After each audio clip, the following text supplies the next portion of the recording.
All right. Well, welcome to Hey, Healing lady. Kai. How are Hey, you? YouTube land. Yes, yes. And you are watching Healing Conversations Heal Her.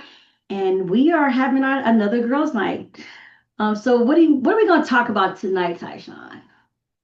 Well, I was been thinking a lot about that, and I was thinking about blood transfusions because I know that's a very controversial subject, and there might be non-witnesses, people who don't know that are witnesses and they don't understand. And I just was hoping that we could help them understand the witnesses and blood transfusions. Yeah, that's a great topic. I agree. Okay, so let's think. Let's talk about basically what was your first experience that you remember where you were presented to talk about the blood issue? Actually, it was in school. I think, witness kids are taught to always look for an opportunity to preach. And in health class, we had to do a report. So I did my report on alternative medicine. And that was in the 1980s. And it really was just a video, like one of our first videos on blood transfusions had just come out. And so I use that, and growing up, and I know the blood issue backwards and forwards. I know the alternatives, all of that. I know that backwards and forwards. Yeah, and you're going to help me with that because the first thing I think about when you said that was I remember in the 90s, and I remember being in junior high, right? And I remember Magic Johnson got AIDS. Yeah, And I remember being at school and them talking about it. It was so in our history class, we used to have a TV, and they would take the first 10 minutes or 15 minutes of class, and they would talk about, things that were going on in the world. And that was one of them, right? And I remember as a kid, there were meetings that we had where they talked about that and they used him as an example, and they try to pretty much make it seem like the main reason you would not want to get one outside of the religion is the fact that you could end up getting AIDS, exactly, exactly. right? And then do you remember the other little boy? There was a little boy, I cannot think of his name, it'll come back to me. He actually ended up getting AIDS in a blood transfusion. I remember them scaring us with that. He was young. I can't. Um, Yeah, I can't remember. Yeah, I'll look that up. But I do, it just came to me. But I thought about that. Okay, and so how did your classmates receive that information? Oh, it was heated. It was heated, But if anybody's been watching your show, they know. I was ready. I was ready. It was heated though, and like I said, I had all my facts down, the cell saver, which is the when you connect when you connect yourself to the machine and it flows through the machine Mm, and so it never leaves your body. Um, there are all kinds of different things that they do to help you not have to take a blood transfusion. But the only question that I really couldn't handle was, not being able to save your own blood. oh, That was something that I didn't understand. you That's why I couldn't handle it because in my mind, I really didn't understand that. you just So, read my when you have, mind. yeah, if you have a doubt in your heart, it's hard for you to overcome it with somebody else. But Yeah, I didn't, yeah, you just read my mind because I remember thinking I could just store my own blood and I won't have to worry about that, right? right. And then you're right. They did come out and say you can't even store I can't remember. So it was something like you can't store your own blood because once it leaves your body, like it's not pure anymore or something like that. The Bible says when you when the blood leaves your body, you're supposed to pour it out. So Mm, technically, that blood shouldn't even be there because when it leave your body, you should pour it out. okay. So you Okay. shouldn't. That's the problem. You don't save it. You don't save your blood. You pour it out. Okay. Okay. Yeah, and I'm sure in high school people it was heated, but at the same time, your teachers probably have more to say than your classmates, I'm thinking. Well, the school that I went to a private school, so they were more like empowering of the students, So the teacher basically was like the cheerleader when, yeah, that's right, get her. Yeah, yeah, I hear you. Okay. Do you remember ever having any conversations with anyone within the organization on how they felt people should handle it when it came up in their household? Well, I'm gonna tell you what happened to me. My best friend when I was about 20, I'd say about 21, 20 years old, she needed needed surgery, serious surgery, and she needed a blood transfusion. And I guess because this was her mother, she didn't think her mother could handle it. And she actually asked me to go with her to talk to the doctor and help her with the doctor because she knew it was going to be opposition. And there's something called the hospital liaison committee that goes and helps people when they face the blood issue. Now, a bunch of elders that go, but at that point, the hospital liaison committee was not as developed or organized. I think it was just getting started, but it was not. It wasn't organized. Now, if they find out that you got need a blood transfusion, it's automatic and quick. Back then it was just getting started. And so she asked me to go. And I went, and she asked the right person because they were pressuring her. And she was by herself, and the nurse, you're just gonna die. I said, look, you don't talk to her like that. I Mhm. said, she died, you get sued because of the way you acted.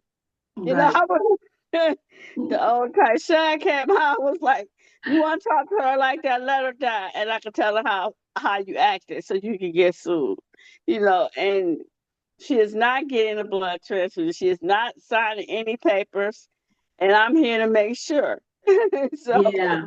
Yeah. So that yeah, was my conversation. that's awesome. And like you said, there was no hospital liaison at that time. You were an advocate for her. Can you kind of explain to YouTube world for those that are not Jehovah's Witness, or hey, what about the ones that are studying right now that they don't even realize that this is an issue? Nowhere in the literature that we studied, and I studied all of them, they don't touch on the blood issue. They just everything is just getting you to baptism, but they don't really talk about the blood issue much. They don't go deep. I think in the Enjoy Life Forever book, it's one chapter on respect for life. And they got like one paragraph on abortion, one paragraph on blood transfusion. And but they really don't, and I think one on the military, but they don't really go in depth so Yes. you could know. They just mention it. Hmm. So how would you explain what a hospital liaison is to YouTube world that doesn't know what that is? Well, the hospital liaison committee are elders. Elders is what we call, I keep saying we. What I guess I could say we. What we call the reverends or the priests, they're called elders. And the elders have different jobs outside of just the normal day to day congregation matters. And some elders are over the hospital liaison. Now, these elders are a little bit more trained. They're trained in the literature. They know of different studies, and they basically are the liaison between the patient who is a Jehovah's Witness and the doctor. And they come on the scene, and when a patient is faced with a blood issue, they basically speak for that person and advocate for that person. And pretty much now that I'm out and I understand things better, pretty much make sure that person don't have a blood transfusion. Oh, And then, you and said then it. if the person is, because of course when it's a life or death situation, you may get weak. Mm. You may get weak, and that liaison committee, brother, is there to make sure you don't do it, Yeah. that you don't have it. And so, if you are weak, or maybe you are a witness with a worldly husband or a worldly wife, they're gonna be there to make sure that you don't take that blood transfusion. And Yeah. they're going to be convinced. They're there to convince the doctors not to give you one, but they're also there to convince you not to get one if you've weakened. Yes. And okay, so this goes to the interesting part about this is we talked about how the elders don't have any type of trauma informed training to help people that are Yeah. dealing with any type of medical concern, mental health But concerns. I really think, I really think, I don't know. This is just my guess from seeing them operate, Mm-hmm. because I've had other occasions where I've seen the hospital liaison committee operate. Mm-hmm. I think they're probably given some training on how to deal with the blood transfusion dynamics. Okay, so You see keyword what was dynamics, right? But hmm but the argument that I've heard and personally experienced myself was that you don't have any type of medical training to say what a person could do and how it could turn out. You're pretty much trained on using what plasma and partial blood plates, and they train you on things that you could do instead of having it, but that's just they were trained on it. They've never worked in any type of medical, none of them are medical assistants or nurses Oh, or I know what you're saying now, right? Yeah, they're yeah. not. They're not doctors. They're quick to tell you that. Yeah, They're and not yeah, doctors. and not just doctors. They're not medical assistants. Nurses, They're not. right, right, They're not. They exactly. have no medical background at all, which I Right. think is important to point out.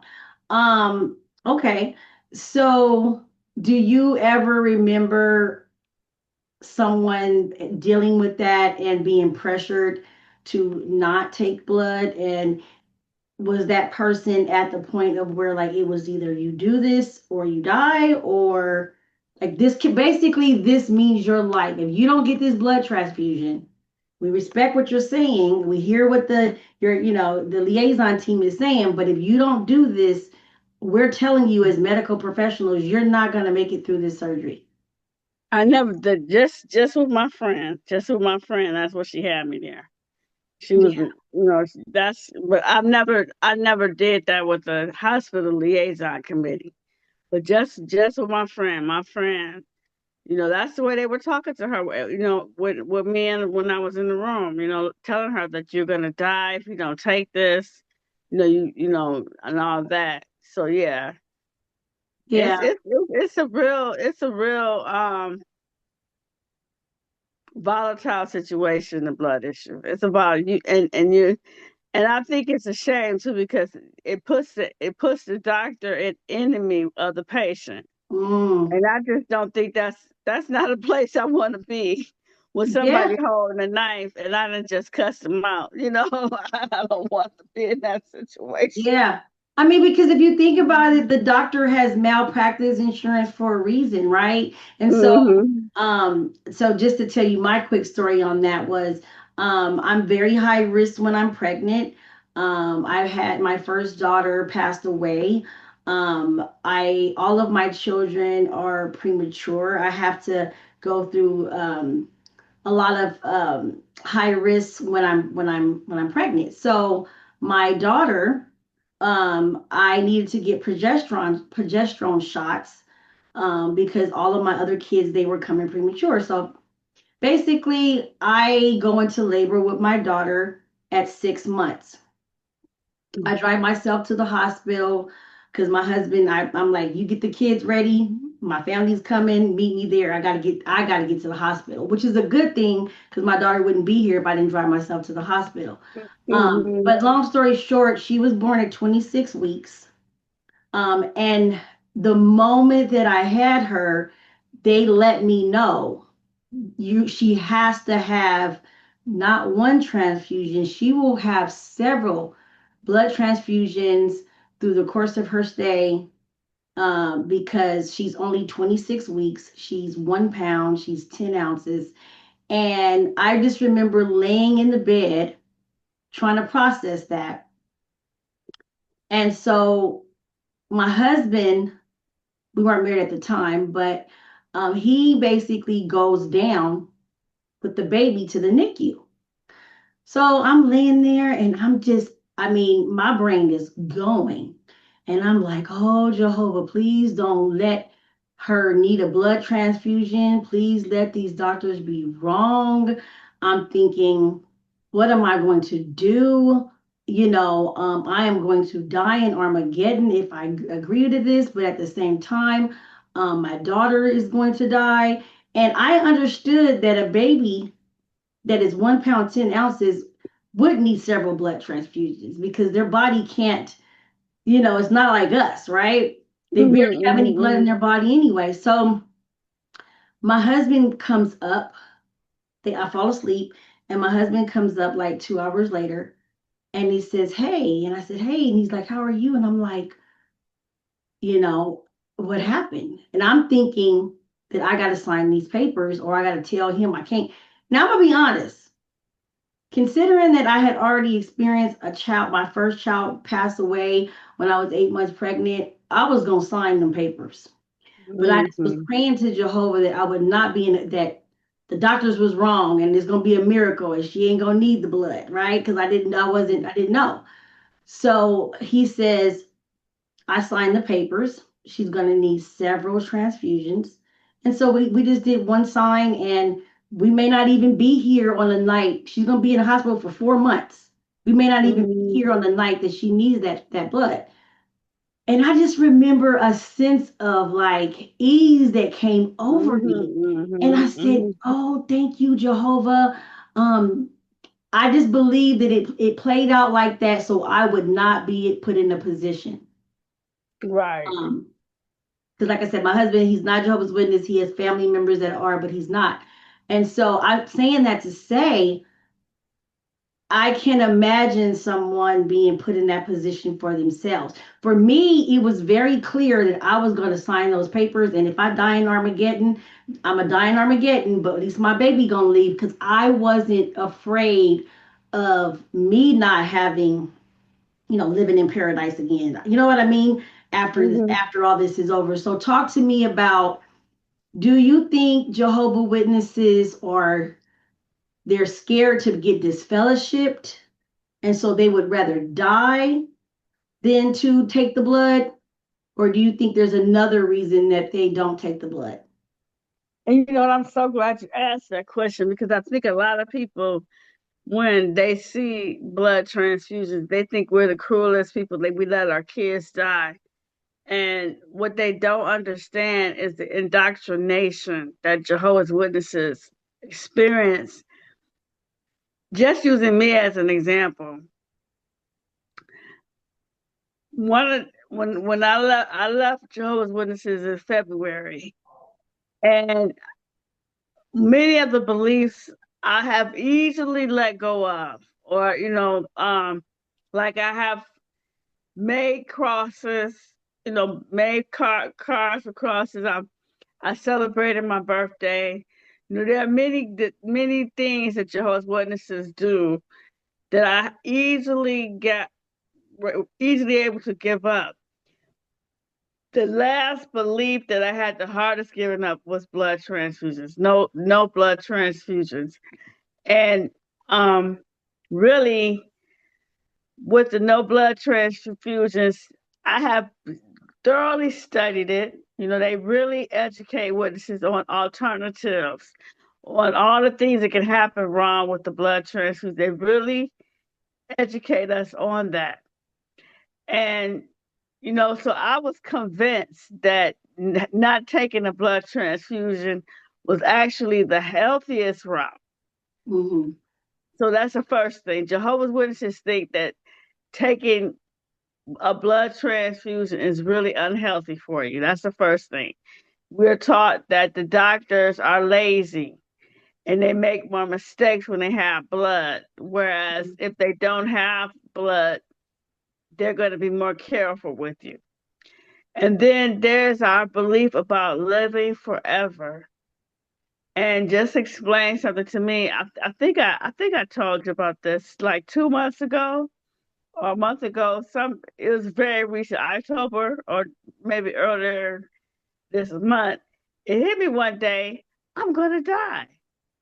Oh, Jehovah's Witnesses believe that we're gonna live forever. There are even watchtowers and books that say some people now living will never die. And so I'm 55 years old. And for most of my life, up till this year, or I say this month, I believed I was going to live forever.